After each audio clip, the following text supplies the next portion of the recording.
నా దగ్గర 2 బీరువాలు ఫుల్గా చీరలు ఉంటాయన్నమాట. ఎప్పుడో ఒకసారి కడతాను చీర. అటువంటిది చీరలు ఎక్కడన్నా వేశారు అంటే కనుక ఇంకా అక్కడే ఆగిపోతాను అనమాట. చీరలు తీసుకునేదాకా మనసు అయితే కొట్టుకుంటూనే ఉంటుంది. అలాగే జరిగింది నిన్న కూడా. మా తమ్ముడు బాబుకి వచ్చేసి అన్నం ముట్టిస్తున్నారని చెప్పేసి ఆంధ్రాలో ఉన్న చిన్న తిరుపతి టెంపుల్కి అయితే నేను వచ్చానండి. ఇంకా కరెక్ట్గా ముహూర్తం టైంకి వెళ్తున్నాను అనమాట. 10:47కి ముహూర్తం చూసినంటే చీరలు కొడదారు అయితే ఆగిపోయాను. కరెక్ట్గా 10:42కి ఎలాగైనా చీరలు తీసుకోవాలని చెప్పేసి ఒక 3 చీరలు అయితే తీసేసుకున్నానండి.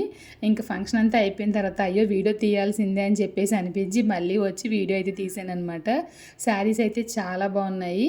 నాకేమో చీర కట్టుకోవడం అంటే చాలా ఇష్టం. ఊరోళ్ళందరికీ బట్టలు కుట్టి పెడతాం కానీ మనకి బట్టలు కుట్టించుకోవాలంటే మాత్రం కష్టం అనమాట. మా షాప్లోనే మా చేతిలో పని అయినా అది మాత్రం ఎప్పటికీ అవ్వనే అవ్వదు. అయితే అయ్యిందిలే అని చెప్పేసి నేను ఈ 3 చీరలు అయితే తీసుకున్నానండి. ఇంకా ఈ గ్రీన్ కలర్ శారీ అయితే లాంగ్ టాప్ కుట్టిద్దామని చెప్పేసి తీసుకున్నాను. మరి శారీస్ ఎలా ఉన్నాయో మర్చిపోకుండా కమెంట్ చేసేయండి. మరి మీరు కూడా నాలానేనా ఏంటనేది కమెంట్ చేసేయండి మర్చిపోకుండా.